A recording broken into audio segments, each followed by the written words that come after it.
పెండ్లి గాని మగ పోరగాన్ల ఫోటోలు ఫ్లెక్సీ మీద వేసి పండ్లు పండ్లో అమ్మ అని బజార్లో అమ్మినట్టు చేయాల్సి వస్తున్నది పాపం. పిల్ల దొరకక పెండ్లి కాక ఎన్ని రోజులు బ్యాచిలర్ గా బతికేలా తీసుకోవాలని బాధపడుతున్న వాళ్ళ ఫోటోలకు స్టార్ గుర్తేసిండ్రు. సంక్రాంతి పండుగకు ఊర్లలో ఫ్లెక్సీలు పొట్టు పొట్టు పెడుతుంటారు కదా, హాగో అట్లా పెట్టిన ఫ్లెక్సీలల్లా చిత్తూరు జిల్లా ఐకాల మండలం కలికిరిపల్లిలా ఇగో గిసొంటి దర్శనం ఇచ్చింది. మా పిల్లగాళ్ళు ముదిరిపోయిన బెండకాయల తిరగాయితున్నారు, మంచి మంచి కొలువులు చేస్తున్నారు, కానీ మంచి సంబంధం ఏదో వస్తలేదు. పండుగకు వచ్చిన ఏ పిల్లకైనా దీంట్లో ఉన్న ఏ పిల్లగాడైనా నచ్చుతారు కావచ్చు, చూపుకు నచ్చితే సూటరికం కుదురుతుంది కావచ్చు అన్నట్టు ఉపాయం వేసిండ్రు. వెనకట 100 అబద్ధాలు ఆడైనా ఓ పెళ్లి చేయాలన్నారు, కానీ పాపం వీళ్ళైతే పడరాని పాటలు పడుతున్నారట. ఇల్లు జాగా కొట్టం కొలువు జీతం బత్తే బాగానే ఉన్నా లగ్గం అయితలేదని ఫ్లెక్సీల ఫోటోలను గిట్లా ఫిక్స్ చేసిండ్రు. సంక్రాంతి పండుగకు జరిపే పశువుల పండుగల పడుసు పిల్లగాళ్ళ ఫోటోలు అందరికి ఎరకయ్యేటట్టు స్టార్ గుర్తేసి పెట్టిండ్రు.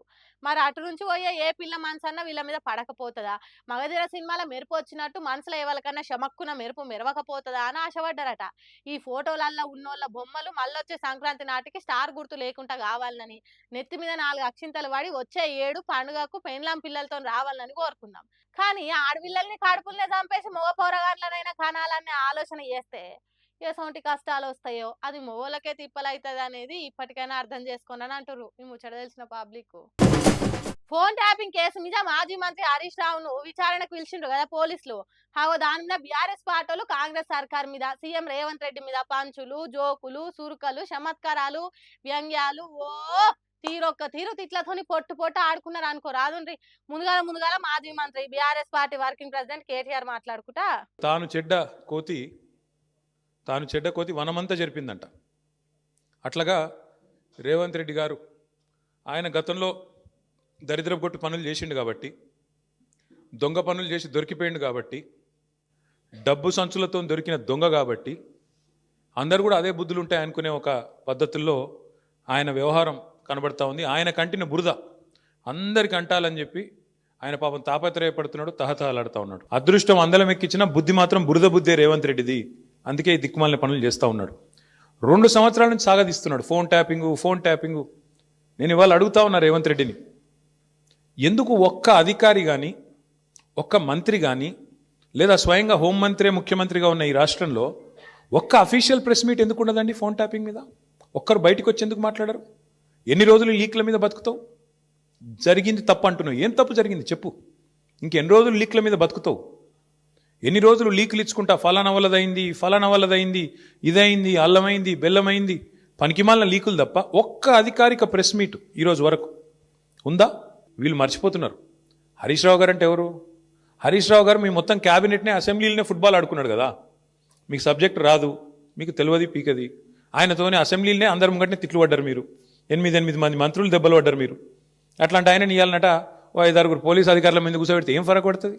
మీ మంత్రులనే ఫుట్బాల్ ఆడిండు, ఈ పోలీసు అధికారులు ఎంత అండి నాకు అర్థం కాదు. చేయని తప్పుకు ఏదో పనికి మళ్ళీ కేసు పెట్టి ఇబ్బంది పెడతాం అనుకుంటే భయపడతామా? కాబట్టి ఎవ్వరు భయపడం, మా కార్యకర్తలే భయపడతలేరు, మేమెందుకు భయపడతాం? బరాబర్ కొట్లాడతాం. ఆఖరికేసే పంచు మనదైతే ఆ కిక్కే వేరప్ప అన్నట్టు ప్రెస్ మీట్ లో కూర్చున్న వాళ్ళంతా నవ్వుకునేటట్టు రేవంత్ రెడ్డి మీద పరాస్కాలు ఆడిండు. కేటీఆర్ మాటలకు బీఆర్ఎస్ లీడర్లు పక్క నవ్వక తప్పలేదు. ఇటువంటి జోకర్ గాలని మస్తు చూసినాం భయ్యో. ఇదివరకు కూడా మస్తు మాట్లాడిన, మకల ఒట్టింది పుబ్బల పోతుంది అన్నారు, అసలు పార్టీ తుపేలు అన్నారు, ఇదన్నారు అదన్నారు. వాళ్ళందరి పక్కలో బల్లెం బీఆర్ఎస్. ముట్టుకోమని ఎక్కడైనా ఒకటి ముట్టుకొని చూడమని చూద్దాం మేము కూడా. ఎందుకంటే వాళ్ళు మర్చిపోతున్నారు 10 ఏళ్ళు మేము కూడా అట్లాంటి పాలిటిక్సే చేస్తే కాంగ్రెస్ నామరూపాలు లేకుండా పోయేది. ఇవాళ పాపం ఆయన అక్కస్సు, ఆయన బాధ అంతా ఏంటంటే ఆయన పాపం కాంట్రాక్ట్ పద్ధతిలో, అవుట్సోర్సింగ్ పద్ధతిలో సీఎం అయిండు పేమెంట్ కోటాలో. ఆయన బాధ అంతా ఏంది? సొంత ఐడెంటిటీ లేదు, ఇంకా ఎవరు గుర్తుపడతలేరు పాపం. గుర్తుపట్టకపోతే యాక్టర్లను జైలు వేస్తాడు, యాక్టర్లు పోయి బతిమలాడుకోకపోతే జీవోలు ఇయ్యాడు. ఆయన ఐడెంటిటీ క్రైసిస్లో ఉన్నాడు. ఆఖరికి ఏదో హార్వర్డ్ పోయి చదువుకుంటాడట. మరి చదువుకొని వచ్చి ఏం చెప్తారో తెలియదు నాకు. కానీ ఇప్పుడు హార్వర్డ్ పోయి చదువుకున్న కన్నా మరి లాగుల తొండలు, లేకపోతే అదేంది మెడల పేగులు, ఇవన్నీ బంద్ అయితే అని ఆశిస్తున్నాం. గుడ్లు వీకుడు ఇవన్నీ బంద్ అయితే మంచిది. ఆడపోయినాక కూడా మరి ఇప్పుడు ఇంగ్లీష్ వచ్చిన వాళ్ళని తిడతాడు, నాకు ఒకటి తెలియక అడుగుతా. ఇంగ్లీష్ వస్తే ఆయనకి ఏం బాధనో నాకు తెలియదు. కానీ చిన్నపిల్లలు కూడా రేపు అందరు బళ్ళల్లో, గవర్నమెంట్ బళ్ళల్లో కూడా మా అక్క నేతృత్వంలో మొత్తం ఇంగ్లీష్ పాఠశాలలు పెట్టినాం. అందరు ఇంగ్లీష్ నేర్చుకుంటాను. మరి ఈయన హార్వర్డ్ పోతాడు. ఈయన మరి అక్కడ వాళ్ళు ఏం చెప్తారు, ఈయన ఏం వింటాడు, ఈయనకి ఏం అర్థమవుతుంది? అర్థమైనాక మళ్ళీ బయటికి ఏం సర్టిఫికేట్ ఇస్తారు, ఏం మాట్లాడతాడు? మళ్ళీ వచ్చి మా భయం మాకుంది. అక్కడ మళ్ళీ ఇంగ్లీష్ అనగానే నన్ను వాళ్ళు మళ్ళీ వాళ్ళని తిడతాడేమో, అరే మీరు బాత్రూమ్ కడుక్కుంటూ తిడతాడేమో. ఇంకా అమెరికాలో ఎవరి బాత్రూమ్ వాడు కడుక్కుంటాడు, మరి ఆడ ప్రొఫెసర్ అయినా కూడా వాన్ బాత్రూమ్ వాడు కడుక్కోవాలి.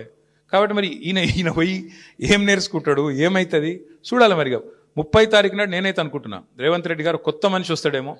ఆ కొత్త మనిషి ఏమైనా కొత్త మాటలు ఏమైనా చెప్తాడా, మళ్ళీ గదే చెత్త మాటలు చెప్తాడా చూద్దాం. ఇక తర్వాత మాజీ మంత్రి సవితా ఇంద్రారెడ్డి మేడం మాట్లాడుకుంటా కాంగ్రెస్ పథకాలు ఎట్లున్నాయో వాళ్ళ పనులు ఏ తిరుగున్నాయో కూడా చెప్పింది. అన్ని కూడా చూస్తున్నాం, అన్ని వదిలేసి ఈరోజు బతుకమ్మ చీరలు మొన్న గ్రామాలలో పెంచారు, ఇప్పుడు మళ్ళీ పట్టణాల్లో పంచుతున్నారు. ఇవన్నీ కూడా మీరు 6 గ్యారెంటీలు 420 హామీలు నెరవేర్చేదాకా బీఆర్ఎస్ తరఫున ప్రశ్నిస్తూనే ఉంటాం. ఎన్ని కేసులు పెట్టిన ఎదుర్కోవడానికి సిద్ధంగా ఉంటాం.